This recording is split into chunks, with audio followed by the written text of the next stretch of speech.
Today, I'm making snack bento using my cutest Totoro lunchbox. I'll be using the freshest ingredients from the spring season and making dumplings from scratch using a very easy technique.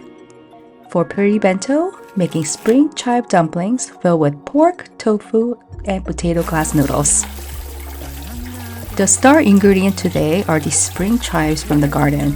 They look like tall blades of grass that I haven't maintained from my front yard, but these are like green onions but thinner and more delicate, and it provides a very strong, grassy, pungent flavor. I'm adding a pound of ground pork today, but you can substitute it out for something else. I'm using this handmade ceramic grater that my husband picked up at the county fair a few years ago, and let me tell you, it makes the garlic into like the finest paste. Add salt, soy sauce, and sesame oil to start, and you could season as you go.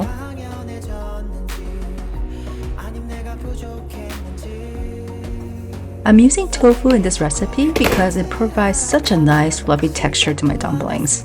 I'm using this tofu press here. I'll provide an Amazon link below.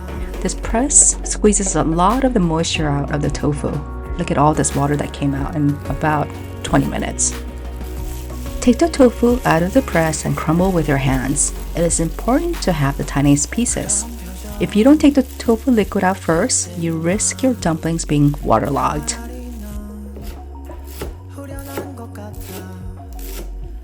Chop the chives into tiny little pieces as well and add it to the bowl. I'm using a potato starch noodle called tangmyeon. Oh, wait a minute, this packaging does not want to open. Okay, try again. Oh, look at here, on the long edge of this bag, there is an easy to peel handle. And look at this, it's a resealable bag. Now that is great packaging. Tangmyeon is a chewy texture clear glass noodles that provide incredible texture when you bite into the final cooked dumpling. Boil in water al dente or slightly undercooked and rinse with cold water and set aside.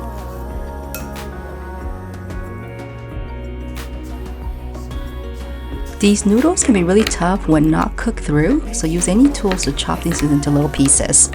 They can be slippery, so be careful, and just chop it into fine pieces.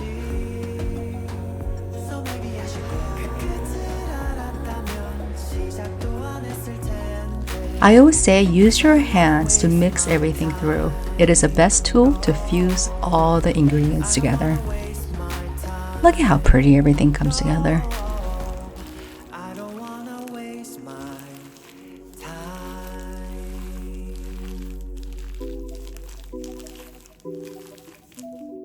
Now to make this a little easier, I'm using store-purchased dumpling skins. You can find them at Asian grocery stores. Now for the assembly, I know this can be a little tedious, but remember, we're making a batch that will also be frozen for future easy weeknight meals. A little work here will pay off. Take about a tablespoon. You don't need to stuff the whole thing. Seal the edges with some water, so this acts like a little glue. And start from the middle and gather everything. And start pinching with making a little pleat. I don't know if you can see this, but just take your time. So your whole objective is to make sure that you pinch, you pleat, so that all the seams are pinched shut. Okay, the first one is never the perfect, it's okay. Now here's a big tip for you. Use this ugly dumpling and boil it until it's cooked through. What you're going to do is taste it to make sure all the seasoning is perfect. If it's not, you could adjust your big batch before you start assembling the rest of the dumplings. Well, that tasted really, really good, so I'm gonna start my full assembly of dumplings. Just remember, scoop, glue with some water, pinch, pinch, pinch, and make sure that all the edges are sealed shut. And after a couple while, all the dumplings are going to start looking so pretty with practice.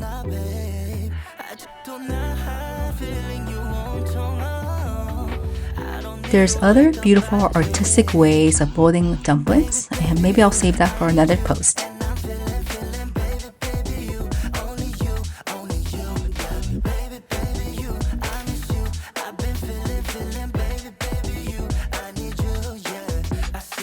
One more time, glue the edges,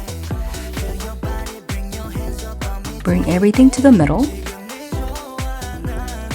and pleat, pinch, and repeat. And you're gonna do the other side. You could go to the opposite direction. And remember to pleat and pinch and make sure all the edges are sealed.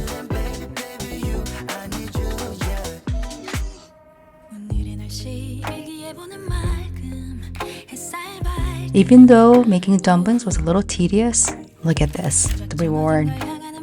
This is half the batch, and I'm actually going to set this aside and leave it in the freezer.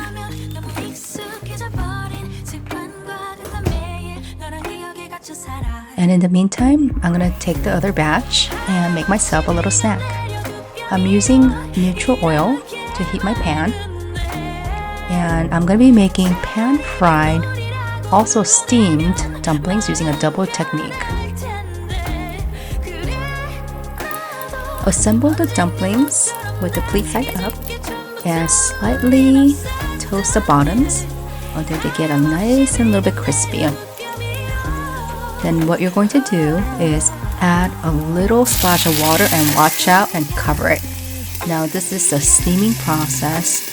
What it will do is it will start cooking slowly internally. Once the water have evaporated, uncover and toast the other sides if you like.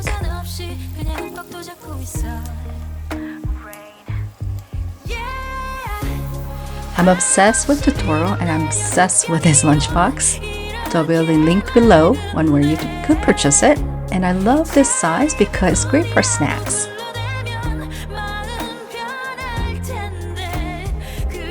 Added some rice, stack the dumplings on top.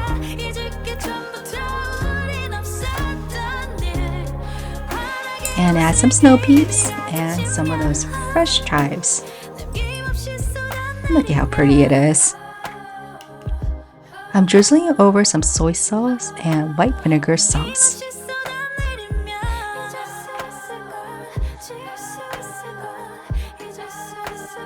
And this makes the most perfect lunch. You should definitely give it a try. Filling is hearty, fluffy, chewy, and that pungent chive flavor just comes right through.